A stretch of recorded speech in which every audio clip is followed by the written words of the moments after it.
اللهم صل وسلم وبارك عليه يا ربي بالمصطفى بلغ مقاصدنا واغفر لنا ما مضى يا واسع الكرم يا ربي بالمصطفى بلغ مقاصدنا واغفر لنا ما مضى يا واسع الكرم محمد سيد الكونين والثقلين والفريقين من عرب ومن عجم يا ربي بالمصطفى بلغ مقاصدنا واغفر لنا ما مضى يا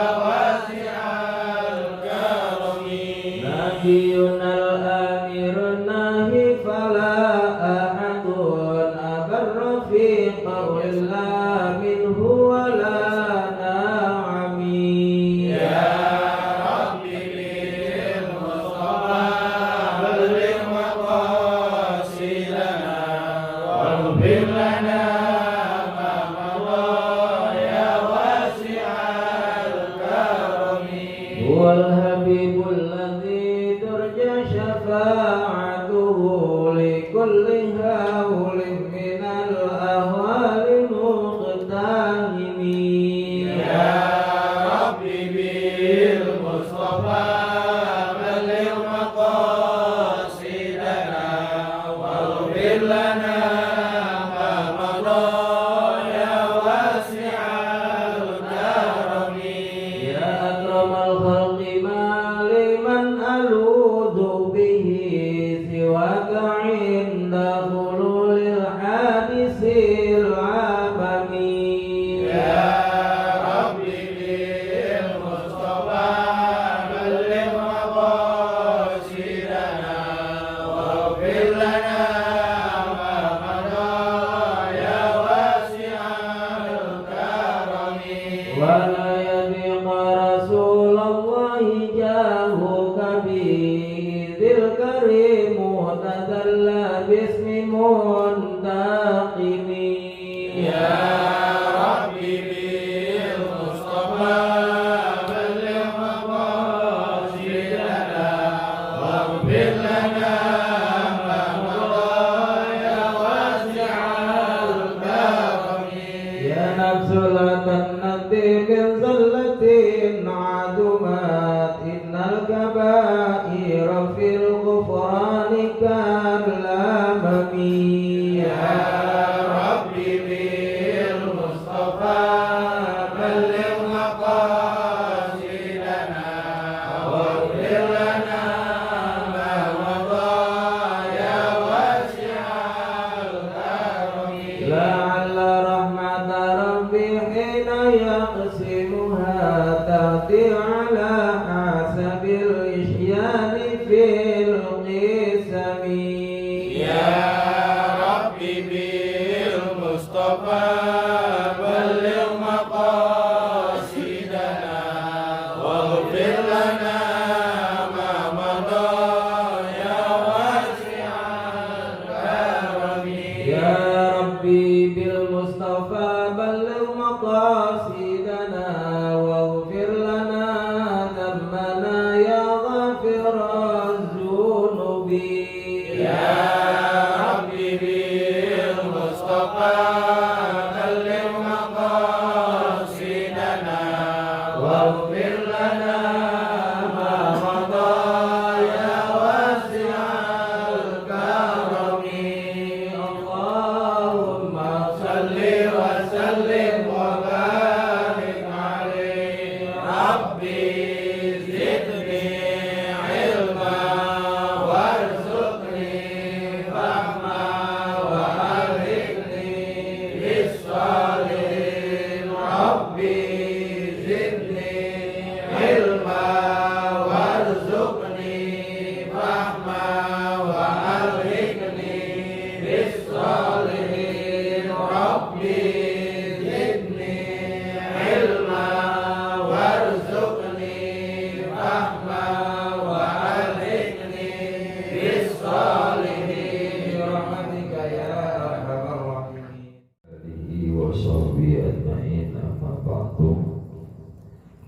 Yang saya hormati para orang tua, para bapak-bapak, saudara-saudara semua, alhamdulillah kita panjatkan rasa syukur kita kepada Allah Subhanahu wa taala.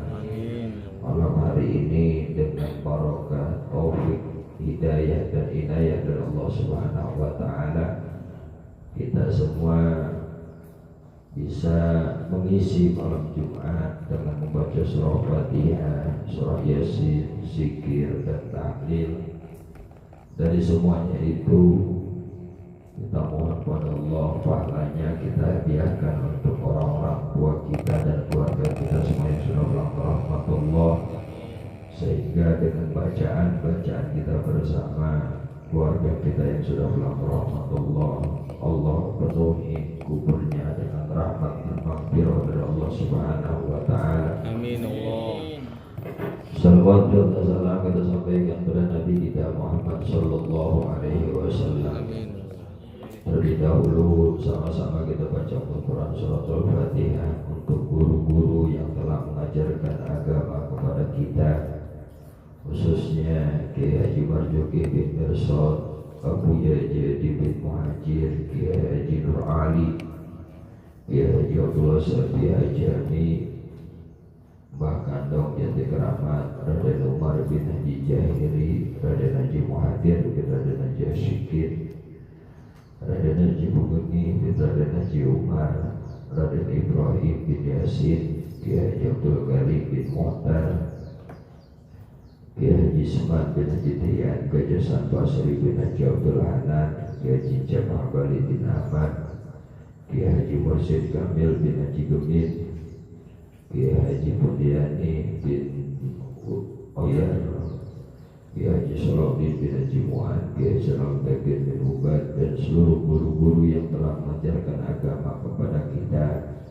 Allah tempatkan di tempat yang mulia di sisi Allah Subhanahu wa taala. Amin. Dan keberkahannya kembali kepada kita semua.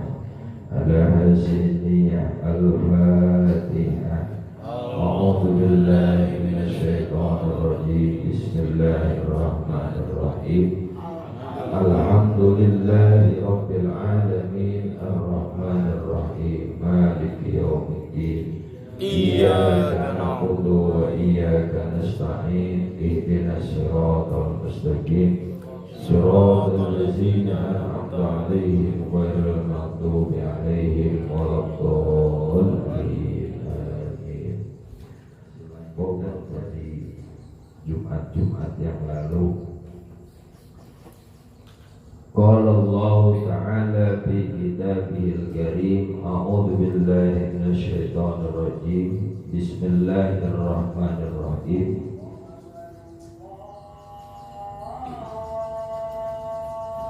Rabbana wa la tahmil 'alaina isran kama hamaltahu 'alal ladzina min qablina. Ini ayat yang dijelaskan dalam satu hadis yang diriwayatkan oleh Abi Hurairah, yang mana ketika turun satu ayat, wa in tubdu ma fi anfusikum aw tukhfu yu'azzibkum billah, para sahabat merasa keberatan, hingga akhirnya terjadilah dialog antara para sahabat dan Rasulullah, ngobrolan, bahasa kitanya apa ya, kalau dialog itu interaksi apa bahasanya, kalau rada-rada keberatan para sahabat, hingga turunlah ayat-ayat yang sampai di akhir surah Al-Baqarah, dari dari lillahi ma fis samawati wa ma fil ard sampai ayat anta maulana fansurna 'alal qaumil kafirin. Bahkan ini ayat fadilahnya sangat besar. Ada beberapa fadilah dari ayat ini, dua ayat akhir surah Al-Baqarah. Dalam satu hadis yang diriwayatkan oleh Ibnu Mas'ud, man qara'a ayataini min akhir suratul Baqarah kafahu. Siapa orang yang membaca 2 ayat di akhir surah Al-Baqarah, baik lewat min lailati dari malam waktu malamnya, kafahu, maka akan dicukupkan kehidupannya. Jadi siapa orang yang membaca ayat itu tuh dari mulai lillahi ma fis samawati wa ma fil ard sampai anta maulana fansurna alal qaumil kafirin, malam hari dibaca. Setiap malam mau tidur dibaca, maka Allah akan cukupkan dari segala kebutuhannya. Kalau Bang Iskan senang nih baca-bacaan begini. Ini Rasulullah yang bilang, dan hadisnya diriwayatkan oleh Ibnu Mas'ud.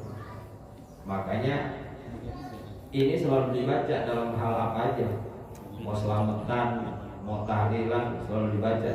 Lillahi ma fis samawati wa ma fil ardi ma fi anfusikum aw tuqu yuhasibukum billah. Terus sampai anta maulana fansurna alal qaumil kafirin.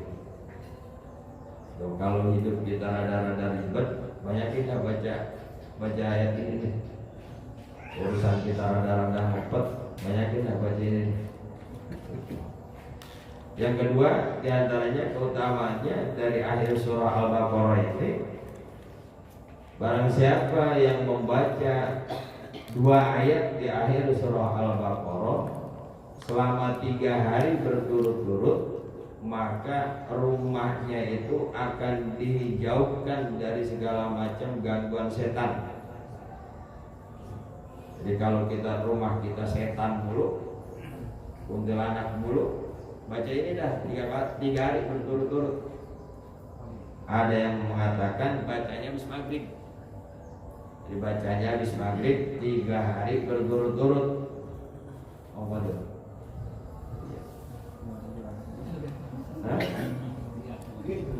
Iya, kundil biang, mau kuntilanak, mau kundil biang.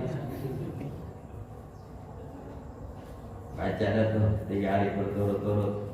Insya Allah rumah kita dijauhkan dari segala macam gangguan setan.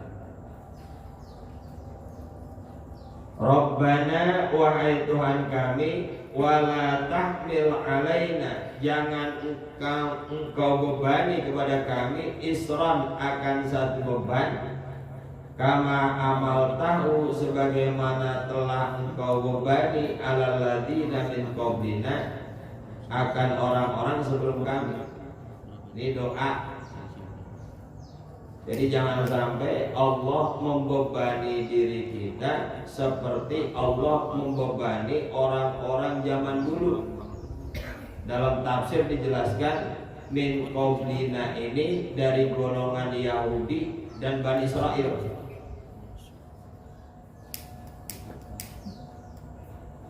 Keuntungan, keutamaan umat Rasulullah, umat Nabi Muhammad ini tidak seperti hukum-hukum yang diturunkan kepada orang-orang Yahudi dan Bani Israel zaman dulu.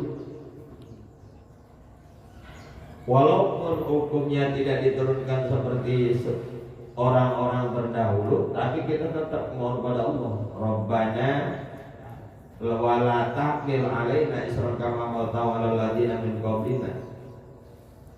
Di antara hukum-hukum yang Allah bebani kepada Bani Israel dan orang-orang Yahudi dan tidak dibebani kepada kita, yaitu yang pertama, mereka diperintahkan untuk melakukan sholat sebanyak 50 waktu. Ini umat Nabi Musa. Umat Nabi Musa Allah perintahkan menjalankan sholat, mendirikan sholat sehari semalam 50 waktu. Berarti kalau satu hari satu malam 24 jam, berarti 1 jam 2 kali sholat.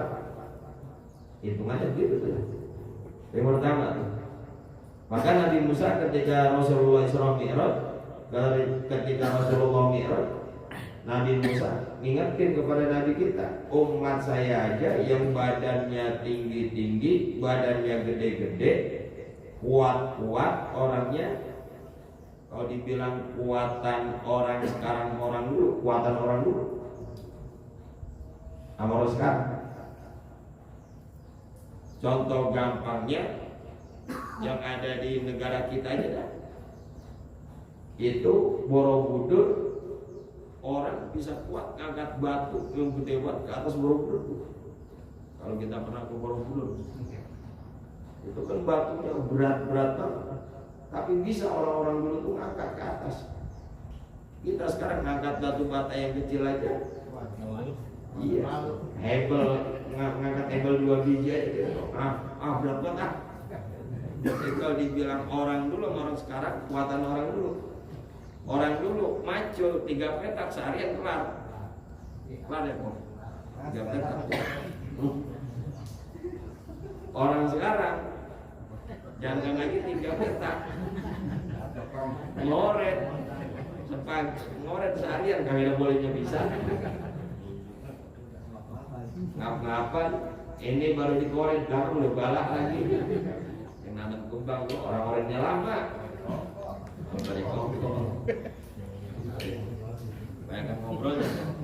Jadi orang-orang dulu tuh lebih kuat, lebih gagah, dan postur atau bentuk tubuhnya lebih tinggi, tapi nggak mampu buat jalanin sholat sehari semalam 5 waktu. Maka kita mohon sama Allah, ya Allah, jangan sampai saya dibebani seperti orang-orang terdahulu. Yang pertama sih, sholatnya sampai 50 waktu. Yang kedua, Allah memerintahkan kepada Yahudi dan Bani Israel ketika mengeluarkan zakat itu rub'un, seperempat dari penghasilannya. Kalau kita sekarang hanya 2,5%, enggak seperempat, enggak 40% ya. Seperempat itu berarti berapa persen itu? 25%. Rukun 25% dari penghasilannya. Kalau kita sekarang hanya 2,5%, jobat ya 10 kali. 2,5% aja jarang yang ngeluarin zakat, apalagi kalau kayak orang-orang terdahulu sampai 1/4 dari harta. Ada zakat, ada infak, ini beda. Sama-sama sodako. Kalau zakat sodako wajib, kalau infak sodako sunnah. Coba bayangin kalau seandainya kita disuruh zakat 1/4 dari harta kita, gede banget. Hah? Yang ketiga, yang Allah bebani kepada orang-orang terdahulu, yaitu qat'us minan najasati, memotong bajunya kalau bajunya itu kena najis. Jadi kalau pakaiannya kena najis, orang-orang dulu itu nggak bisa dicuci, harus digunting. Makanya untungnya kita jadi umat Nabi Muhammad, bisa dicuci. Ini dalam tafsir dijelaskan seperti itu. Saya buka beberapa tafsir, penjelasannya min qoblina itu hukum-hukum yang dibebani orang-orang terdahulu seperti itu. Ketika pakaiannya kena najis, maka tidak bisa dicuci, harus dipotong. Makanya kalau ada gambar atau ada film menceritakan tentang orang-orang pada masa zaman Nabi Musa, masa-masa zaman Nabi Yusuf, pakaiannya utuh, itu salah. Karena pakaiannya rata-rata tambelan. Bukannya karena nggak beli pakaian baru, masih sayang. Karena kalau kena najis harus digunting. Gunting, tambelan. Hah? Iya, dipotong juga. Hah? Emang begitu punya kok. Hukumnya begitu, bukan nggak mau nyuci. Hukumnya seperti itu. Jadi nggak bisa. Jangankan lagi orang-orang terdahulu kayak Imam Syafi'i sama Imam Malik itu berbeda pendapat. Beda pola.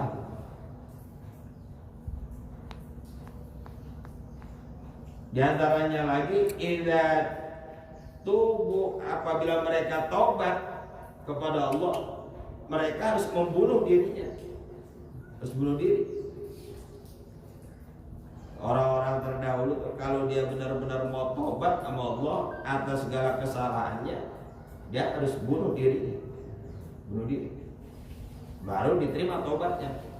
Kalau kagak bunuh diri, enggak diterima tobatnya. Orang-orang dahulu, orang-orang yang sebelum Rasulullah lahir atau pada masa Nabi Musa, Bani Israel, dan orang-orang Yahudi seperti itu. Apa? Iya.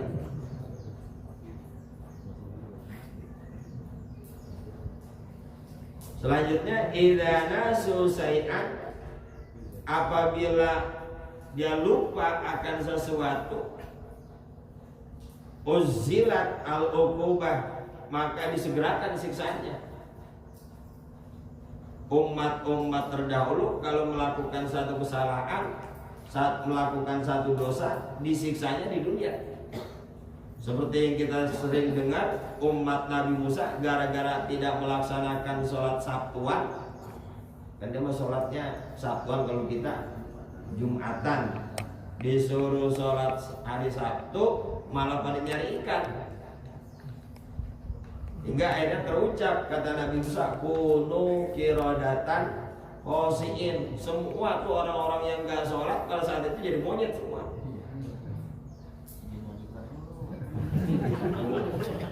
Jadi godaannya ketika hari Sabtu harusnya pada melakukan sholat, kayak kita sholat Jumat, itu umat Nabi Musa tergiur kena yang ikan banyak, akhirnya nyengkalin tuh. Jadi bukannya sholat malah nangkepin ikan. Nabi Musa saking sewotnya sampai terucap kunu kirodatan khosin, jadilah kamu semua monyet. Jadi monyet. Umat Nabi Musa tuh ya. Kayaknya hati-hati ya suka dikawin tuh. Terus begitu bangun jadi monyet. Umatnya Nabi Musa tuh, umatnya Nabi Musa, orang disuruh sholat malah nyari ikan. Makanya sampai ada yang bilang monyet itu asal muasalnya dari zaman Nabi Musa. Ada yang bilang seperti itu. Jadi sumpah Nabi Musa. Orang-orang terdahulu begitu melakukan kesalahan langsung diajak sama Allah. Tapi kita sebagai umat Nabi Muhammad, orang-orang yang umat Rasulullah, walaupun melakukan kesalahan, siksaannya ditangguhkan sampai hari kiamat, sampai di akhirat. Cuma ada beberapa dosa yang memang siksaannya Allah berikan di dunia dan di akhirat.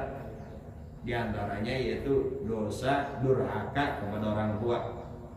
Dosa durhaka kepada orang tua itu siksaannya Allah berikan di dunia dan di akhirat. Enggak pakai ditunggu-tunggu lagi, double. Di dunia dia dapat siksaan, di akhirat juga dapat siksaan. Oh, anak yang durhaka terhadap orang tua itu di antara dosa yang Allah berikan siksaannya di dunia dan di akhirat. Tapi alhamdulillah kita sebagai umatnya Rasulullah tidak dibebani oleh Allah hukum-hukum yang Allah bebani kepada umat-umat yang terdahulu. Dosa selama napas kita belum di tenggorokan, tobat kita masih diterima. Malam yogorgir selagi belum ngorok masih diterima ada tuh. Cuman kita kagak sadar kapan kita ngoroknya. Iya, tobatnya Kak. Selama napas kita masih sadar, masih ingat, Allah masih terima tobat kita.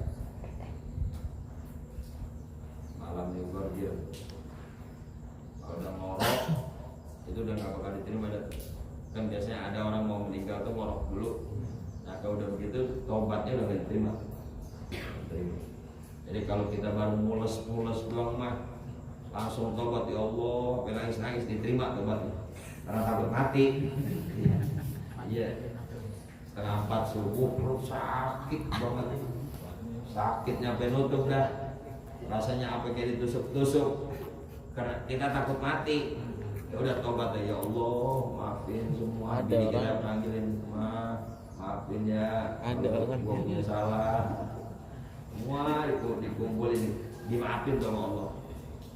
Walaupun kita harus minta maaf langsung mati, itu tobatnya diterima tuh. Itu yang tobat benar-benar husnul khotimah tuh tobatnya, tobatan nasuha. Wow, bagus. Iya, tobatan nasuha itu artinya yang begitu selesai tobat udah ngerjain lagi tuh, udah nggak bakal ngulangin lagi tuh. Itu kan tobat nasuha namanya.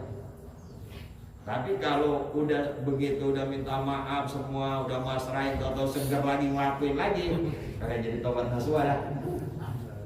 Besok-besok langsung aja kata malaikat, besok mau cabut ya langsung.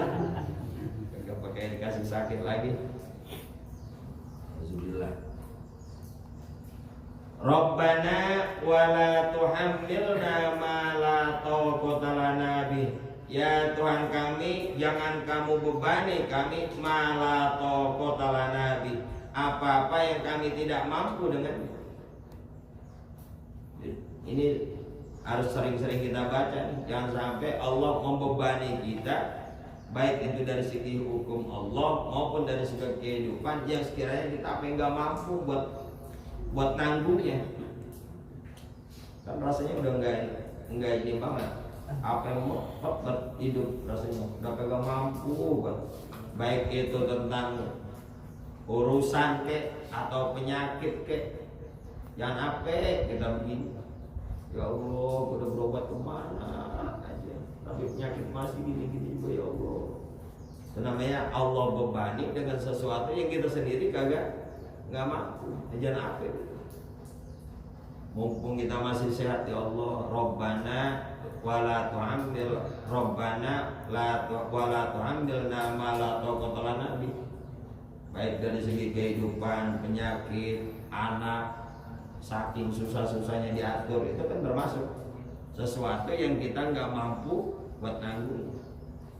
Pengennya makan dalam urusan ekonomi, duit lancar, enak, rumah tangga enak, anak pada soleh semua, anak pada baik semua, penyakit sehat semua. Pengennya mah begitu, pengen banget gitu, duit selalu ada, tersedia, adem, anak pada ngerti diatur, usaha lancar. Kalau gitu jadi buatan enak jadinya. Jadi kagak ada pikiran bisa.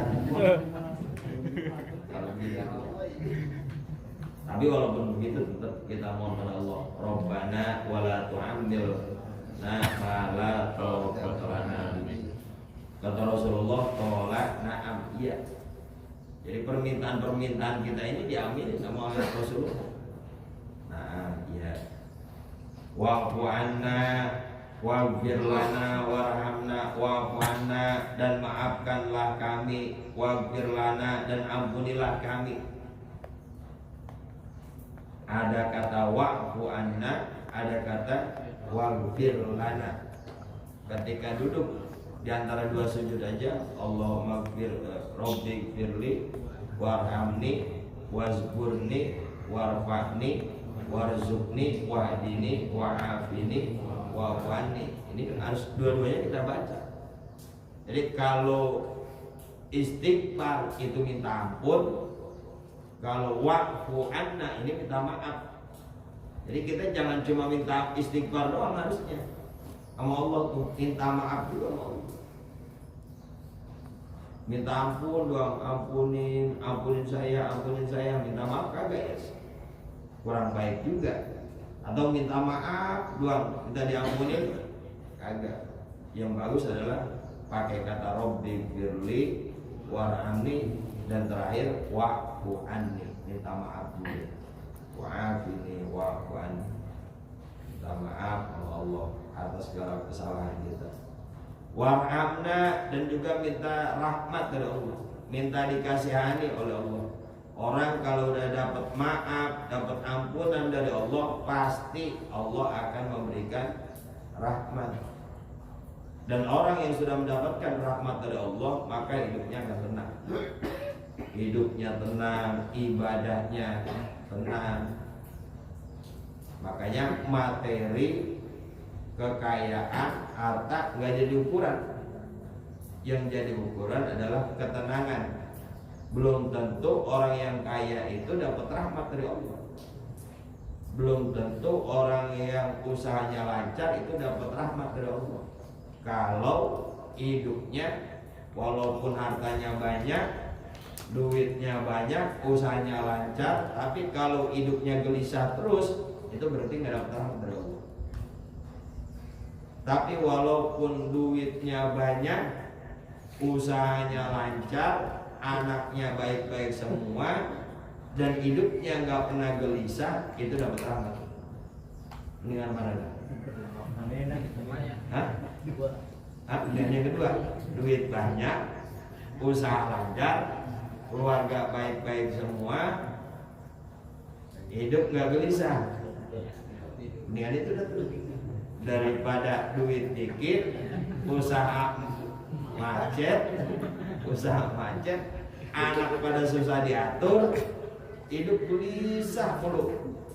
Itu nggak dapat rahmat tuh, nggak ada rahmat. Gini ngomel mulu,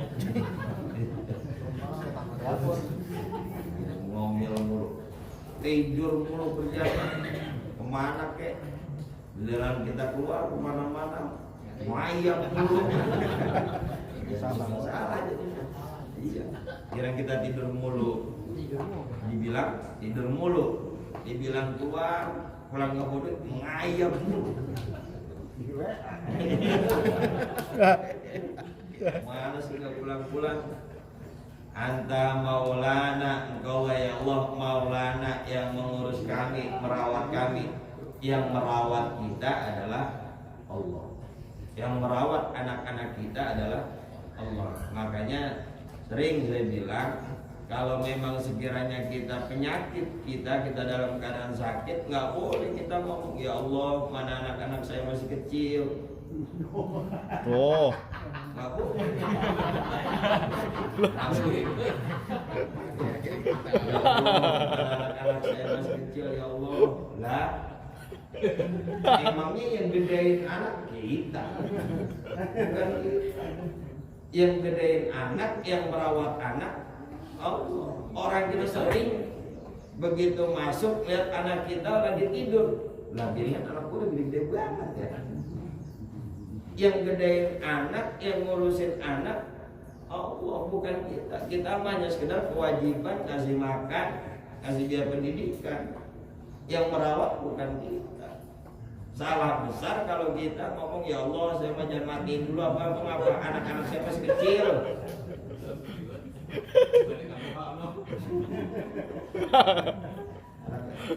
Ngomong anak masih kecil dibalikin mau Allah. Tenang itu udah begitu.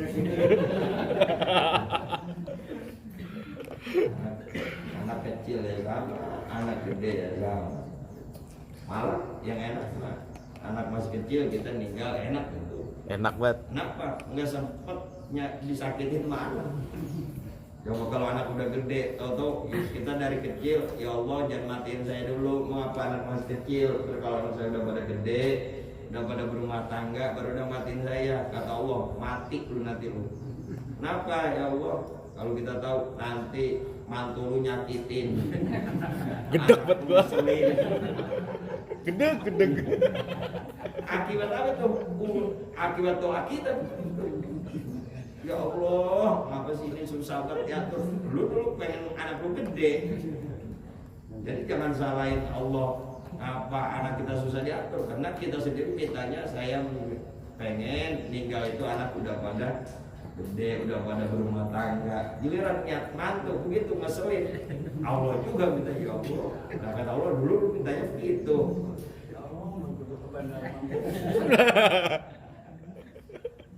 Ini contoh aja. Jadi yang merawat kita bukan diri kita, yang merawat istri kita bukan kita, yang merawat anak kita bukan kita.